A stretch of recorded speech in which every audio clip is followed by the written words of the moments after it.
Assalamualaikum warahmatullahi wabarakatuh. Halo anak-anak kelas 4 yang tetap sehat, semangat, dan ceria. Bertemu kembali dengan Bapak Tony di sini. Kali ini kita akan belajar tentang literasi. Bagaimana itu literasi dan apa saja literasi yang harus kita ketahui? Kita saksikan nanti dalam video pembelajaran berikut ini. Kasuari dan Dara Mahkota. Kasuari memiliki badan besar dan sayap lebar. Dia mampu terbang tinggi. Namun, Kasuari amat serakah. Dia memetik banyak sekali buah yang telah masak. Buah-buahan itu disembunyikan di bawah sayapnya, sehingga burung-burung lain tidak kebagian. Burung-burung lain mengetahui keserakahan Kasuari. Oleh karena itu, tidak seekor burung pun mau berteman dengannya. Meski demikian, Kasuari tidak mempedulikannya. Lama-kelamaan, Kasuari semakin serakah. Tidak hanya buah-buahan yang di pohon saja yang diambilnya, tetapi juga buah-buahan yang jatuh ke tanah. Burung-burung lain pun jengkel. Mereka mencari cara agar Kasuari sadar dari sifat serakahnya. Bagaimana jika lomba terbang? Siapa yang mampu terbang tinggi dan paling jauh, dialah pemenangnya. Kalau Kasuari kalah, dia tidak boleh mencorangi kita lagi, usul Dara Mahkota. Siapa yang mau melawan Kasuari? Badannya besar, sayapnya lebar sekali. Mengepakkan sayap, dia pasti bisa terbang jauh. Kita tidak akan menang, jawab Pipit pesimis. Ingat, kita harus menggunakan akal. Serahkan semuanya kepadaku. Aku akan melawannya dalam perlombaan ini, kata Dara Mahkota sambil tersenyum. Dia berusaha meyakinkan teman-temannya. Teman-teman Dara Mahkota saling berpandangan. Mereka bertanya-tanya dalam hati, mungkinkah Dara Mahkota yang bertubuh kecil dapat mengalahkan Kasuari yang besar? Dara Mahkota menyampaikan tantangannya kepada Kasuari. Kasuari menyetujui tantangan Dara Mahkota. Saat pertandingan tiba, semua burung hadir untuk menyaksikan. Dengan sombongnya, Kasuari menertawakan Dara Mahkota. Sudahlah, kamu menyerah saja daripada mendapat malu, ejek Kasuari. Dara Mahkota bergeming. Siapa yang tertawa belakangan, dia yang menang, sahut Dara Mahkota. Kasuari dan Dara Mahkota pun bertanding. Mereka melesat dengan kencang. Kasuari terbang cepat sekali. Sesekali Kasuari menoleh Dara Mahkota yang berada di belakangnya. Dia takut jika Dara Mahkota menyusulnya. Saat asik menoleh, tiba-tiba brak!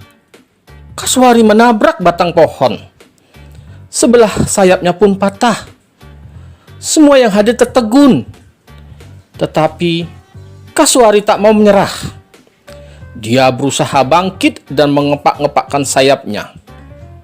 Sayangnya, dia terus terjatuh dan mengelepar di tanah.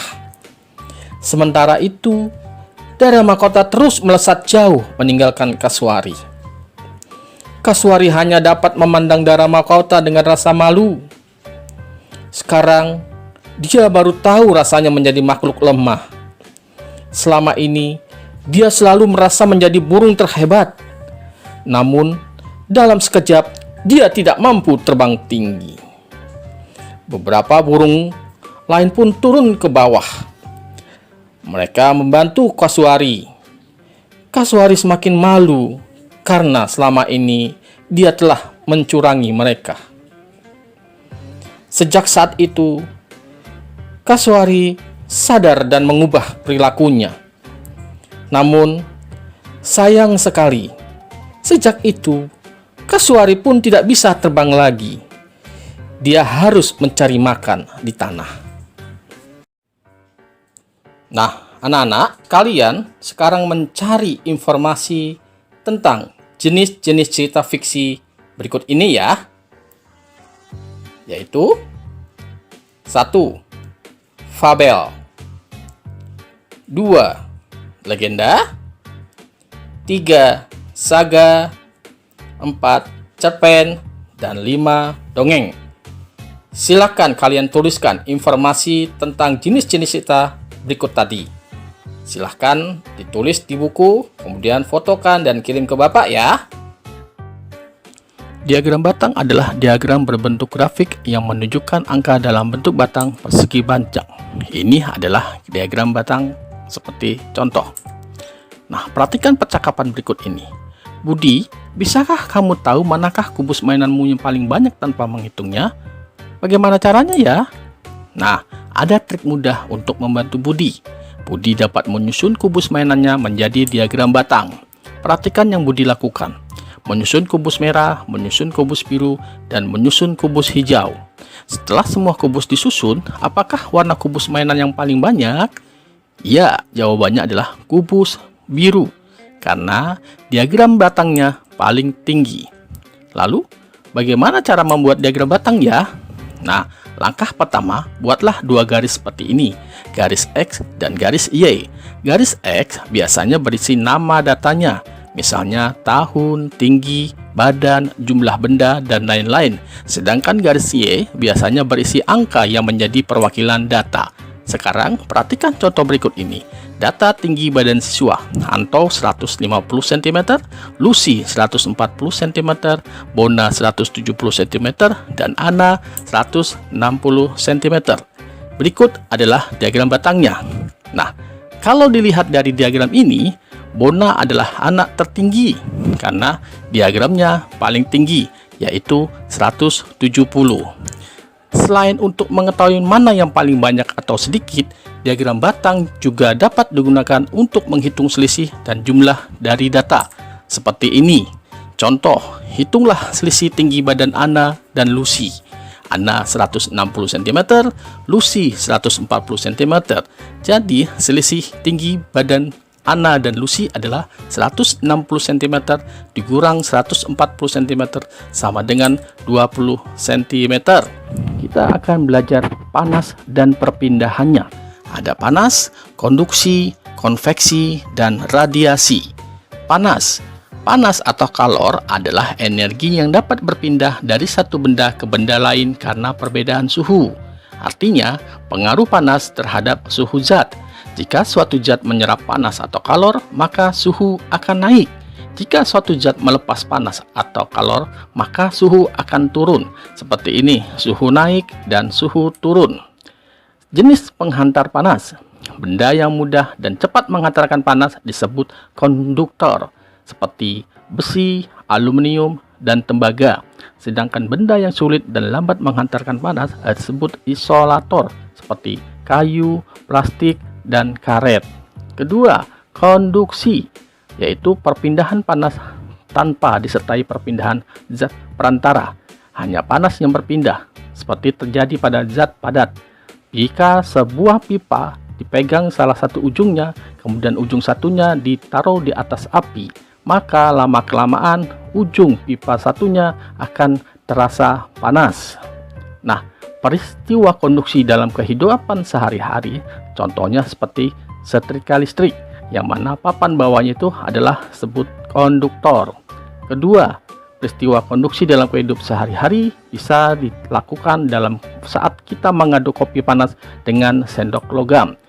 Peristiwa konduksi dalam kehidupan sehari-hari juga bisa ditemukan saat kita memanaskan mentega. Konveksi, yaitu perpindahan panas disertai perpindahan zat perantara, yaitu zat perantara ikut berpindah terjadi pada zat cair dan gas. Perpindahan panas disertai perpindahan zat perantara bisa kita temukan pada saat kita memasak air di ceret, yaitu air panas akan naik, sedangkan air dingin turun, dan lama-kelamaan air akan matang. Peristiwa konveksi dalam kehidupan sehari-hari bisa kita ketemukan pada saat peristiwa angin darat atau angin laut.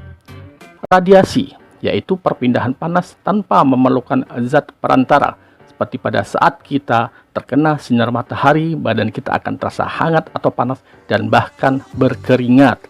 Peristiwa radiasi dalam kehidupan sehari-hari dapat kita ketemukan pada saat kita di dekat api unggun. Badan terasa hangat atau panas jika kita di dekat api unggun. Kemudian peristiwa radiasi dalam kehidupan sehari-hari bisa kita ketemukan pada saat kita menjemur pakaian. Pakaian menjadi kering ketika dijemur di bawah terik matahari.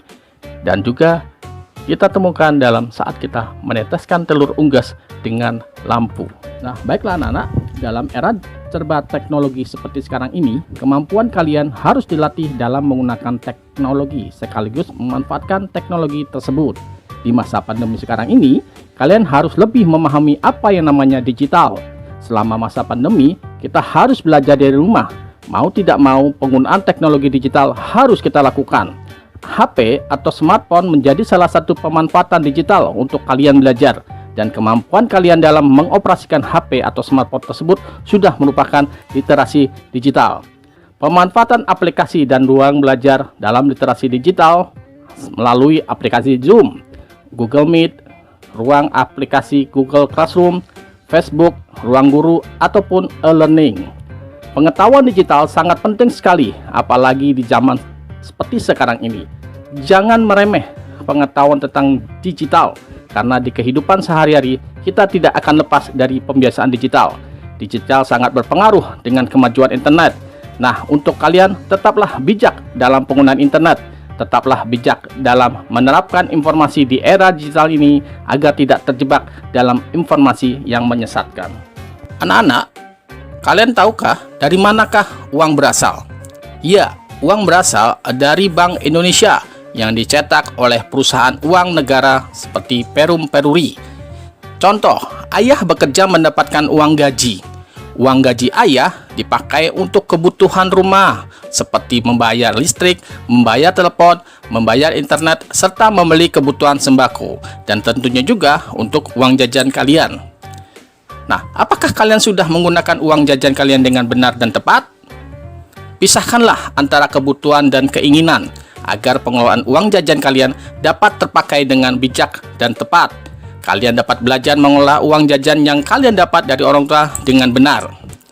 Adi menginginkan sepatu futsal yang baru, walau sepatu futsalnya masih bisa dipakai, sedangkan buku tulis dan isi tinta bolpennya sudah hampir habis. Apa yang seharusnya Adi lakukan untuk mengelola uang jajannya? Baiknya Adi mendahulukan untuk membeli buku tulis dan bolpen, karena untuk belajar di sekolah, sementara menunda untuk membeli sepatu futsalnya, karena membeli buku dan bolpen adalah kebutuhan, sedangkan membeli sepatu futsal hanya keinginan untuk mengganti sepatu futsalnya saja. Maka, kelola uang jajan kalian dengan baik dan tepat ya. Kelola uang jajan yang kalian dapatkan, apakah akan dipakai untuk kebutuhan, keinginan, disimpan, atau ingin disumbangkan. Jika kalian sudah dapat mengelola uang jajan dengan baik dan benar, maka kalian sudah paham arti dari literasi finansial. Anak-anak, kesenian batik di Indonesia telah dikenal sejak zaman Kerajaan Majapahit dan terus berkembang sampai kerajaan berikutnya. Kesenian batik secara umum meluas di Indonesia dan secara khusus di Pulau Jawa setelah akhir abad ke-18 atau awal abad ke-19. Bahan-bahan berwarna yang dipakai ketika membatik terdiri dari tumbuh-tumbuhan asli Indonesia yang dibuat sendiri, antara lain dari pohon mengkudu, soga, atau nila. Bahan sodanya dibuat dari soda abu, sedangkan garamnya dibuat dari tanah lumpur. Batik sebagai warisan budaya Indonesia tak dipungkiri telah memiliki popularitas tersendiri di mata dunia. Saking populernya, batik bahkan sudah menjadi identitas bangsa Indonesia, sehingga tidak berlebihan jika UNESCO akhirnya mematenkan ini sebagai warisan kemanusiaan untuk budaya lisan dan tak benda. Ini ditetapkan pada tanggal 2 Oktober 2009 yang kemudian menjadi cikal bakal sebagai Hari Batik Nasional di Indonesia. Singkatnya, batik kini tidak lagi menjadi pakaian formal untuk pergi menghadiri undangan, rapat, ataupun ajang resmi lainnya. Batik kini sudah menjelma menjadi kain dan busana yang bisa dikenakan di segala kesempatan. Batik juga tak lagi menjadi busana untuk orang tua, orang muda, dan anak-anak juga sudah bisa mengenakannya. Sebagai warga negara yang baik, sudah sepantasnya kita semua untuk melestarikan kebudayaan batik ini. Menghargai budaya salah satu wujud sikap patriotisme dan nasionalisme. Kewajiban dan hak adalah yang dimiliki setiap warga negara di Indonesia. Kewajiban kita menjaga agar budaya batik tetap lestari dan jangan sampai tergerus oleh gencarnya serbuan globalisasi dari luar.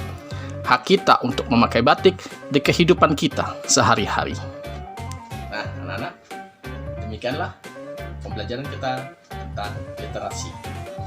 Ingat, terus selalu budayakan kebiasaan dengan membaca.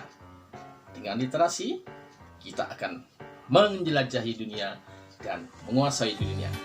Sekian dari Bapak. Sampai jumpa lagi di video pembelajaran berikutnya. Assalamualaikum warahmatullahi wabarakatuh.